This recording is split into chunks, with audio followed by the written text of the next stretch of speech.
26번이에요. 건설 현장의 소방안전관리 대상물 한번 보도록 하겠습니다.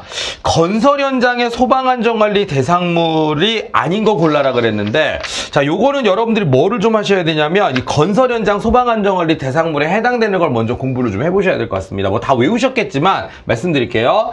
이거 저는 이렇게 외웠어요. 어떻게 했냐면, 잘 보세요. 일단은 쭉 읽어보다가 여기에 해당되는 건 전부 다 연면적이 5,000제곱미터 이상이어야 되거든요. 예를 들어서 자, 이거부터 할게요.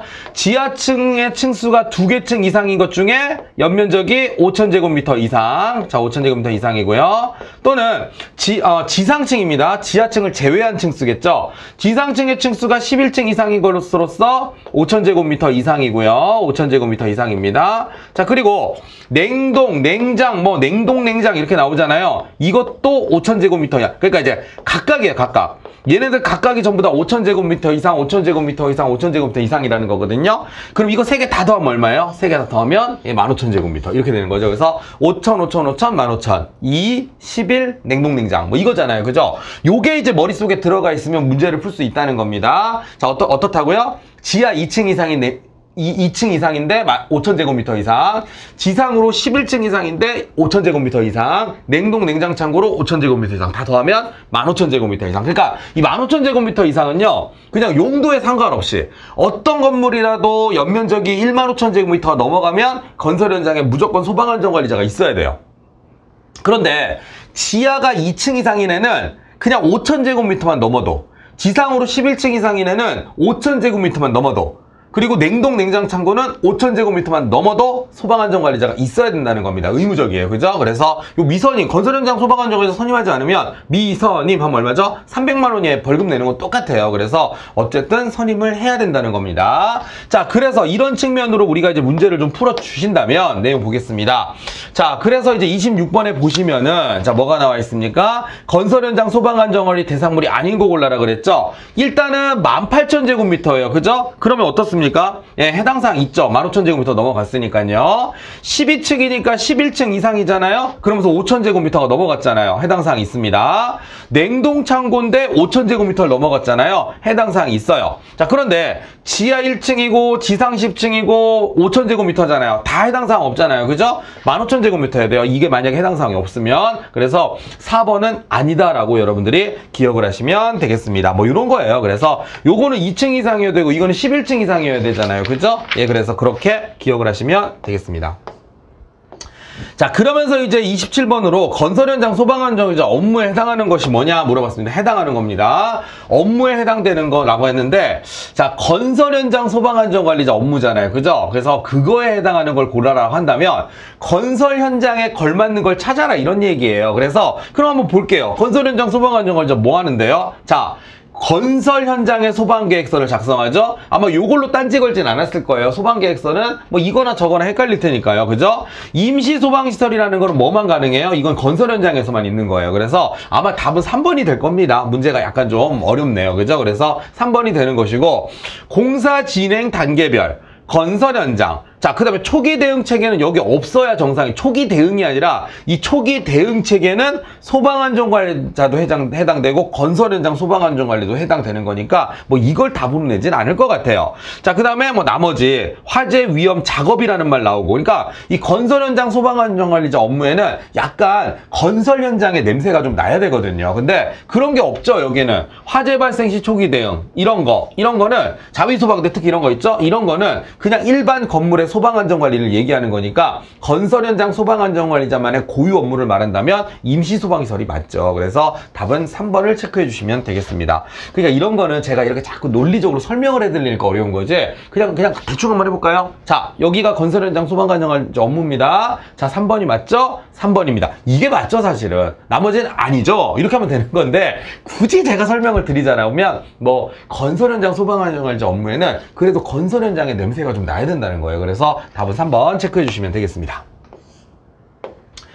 자, 그 다음에 이제 28번인데, 자, 28번은 이제 건설 현장 소방안전관리자에 대한 내용으로 옳지 않은 겁니다. 자, 선임 기간은요, 이거는 좀 약간 독특하죠. 그냥 공사할 때만 필요한 사람이라 착공신고일로부터 건축물 사용 승인일까지 선임을 해야 된다. 뭐 틀린 말은 아닙니다. 선임한 날로부터 며칠 이내 똑같아요. 이거는 14일 이내에 소방본부장 또는 소방서장에게 신고해야 된다. 뭐죠? 이거 선임신고 말하는 거예요. 그래서 선임신고를 해줘야 된다는 거 기억하시면 되겠고요. 신축하려는 부분에 연면적 합계가 15,000제곱미터 이상입니다. 그러면 건설 현장 소방안전관리 대상물에 해당되는 거고요. 만약에 업무를 하지 않았으면 이거 되게 외우기 쉬운 게 뭔지 아세요? 차수가 그대로 금액이에요. 차수가 금액이다. 1차 100만 원이고요. 2차는 그럼 200만 원이 될 것이고요. 3차는 300만 원이 될 것입니다. 그래서 이게 옳지 않은 거는 4번인데 뭐 약간 어렵게 우리가 이제 과태료 갖다가 함정을 팠네요. 그래서 어쨌든 답은 4번을 체크해 주시면 되겠습니다.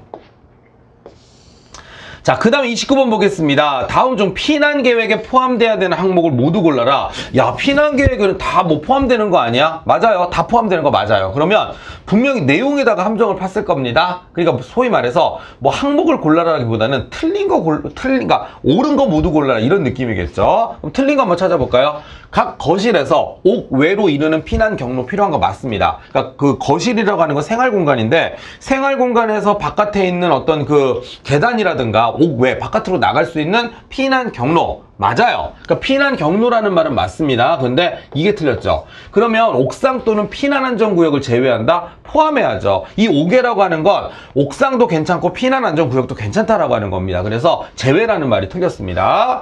자, 화재 경보의 수단이나 방식이 넘버1이에요. 제일 먼저 나오는 내용이고요. 그 다음에 여러분들 이동이 어려운 사람의 현황 알아야 됩니다. 일반 현황도 알아야 되고 이런 어떤 우리가 피난약자라고 하는데 피난약자의 현황도 알아야 된다는 겁니다. 그리고 나오죠. 피난약자 및 피난약자를 동반한 사람의 피난 동선이나 피난 방법도 알아야 되겠죠. 그래서 두루두루 아는 게 맞아요. 그래서 답은 기억만 틀렸고 니은, 디귿, 리을이 전부 다 맞는 거니까 답은 3번이 되는 것입니다.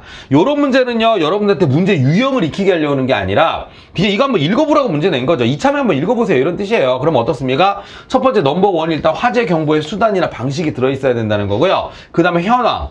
그 다음에 또 하나 뭡니까? 이것도 현황. 이거는 일반 현황이고요. 밑에 있는 거는 피난 약자에 대한 현황이다라고 생각하시면 되겠고요. 그 다음에 이거죠. 5개라고 하는 건 옥상 또는 피난 안전구역을 포함한 뭐가 필요하다? 이 피난 경로가 필요하다는 거고요. 그 다음에 피난 약자나 피난 약자를 동반한 사람의 피난 동선이나 피난 방법 뭐 그런 것들. 그리고 피난에 영향을 줄 수 있는 제반사항 같은 게 들어있어야 된다. 이 안에 들어가 있으면 안 되는 게 뭐 화재 진압에 관한 내용이라든가 뭐 소방시설 사용법 이런 거는 들어있으면 안 돼요. 그래서 그런 식으로 따져 주신다면 답은 일단 3번이 되는구나 이렇게 기억하시면 되겠습니다. 피난 계획이다 보니까 피난에 충실해야 돼요. 다른 거는 그냥 사족이죠. 자, 그렇게 생각하시면 되겠습니다. 자, 그 다음에 30번 문제 보겠습니다. 이거 답 나올 거 딱 정해져 있어요. 보통은 여러분들 기억하고 니은은 건드릴 필요가 없습니다. 왜냐하면 피난 안내도를 층마다 보기 쉬운 위치에 게시하는 거. 이걸로 무슨 함정을 파겠어요. 기억 많습니다. 엘리베이터나 출입구 등의 시청이 용이한 장소에 피난 안내 영상. 보통 우리 이제 엘리베이터 타면 이렇게 화면 같은 데서 화재가 났을 시에는 이렇게 해주세요. 뭐 이렇게 나올 거 아니에요. 다 좋은 말이죠. 그래서 제가 보기에는 출제하는 사람 입장에서 기억이나 니은은 건드릴 게 없어요. 건드릴 수 있는 게 뭐가 있느냐. 첫 번째, 일단은 기본적으로 연 1회가 아니라 연 2회입니다. 상반기에 한 번, 하반기에 한 번 이런 식으로. 그래서 2회가 되는 거고 얘가 2회인데 반기별 1회면 또 2회잖아요. 그죠? 아니 보세요. 이건 교육을 실시하는 거고 이건 안내방송을 틀어주는 건데 얘하고 개수가 같을 수가 없어요. 얘가 만약에 2회라면 요거는 그래도 그거보다 많은 한 4회 정도에 해당돼야 되거든요. 그럼 4회가 되려면 반기가 아니라 뭐가 되는 거죠? 분기별 1회가 되는 거예요. 그래서 함정을 팔 수 있는 건 요거 2개밖에 없어요. 그래서 항상 여러분들이 외워버리시는 게 좋은 게 연 2회, 그 다음 분기별 1회 이상입니다. 그래서 그런 측면으로 접근을 해주시면 자 30번의 답은 몇 번입니까? 옳은 거 맞는 것만 찾으라 그랬으니까 1번이 되는 거고요. 연 2회 그다음 분기별 1회라는 거 꼭 기억을 하셨으면 좋겠습니다. 뭐 나온다고 한다면은요 함정을 팔 게 디귿 리을밖에 없어요 사실은. 그래서 체크해 주시면 되겠습니다.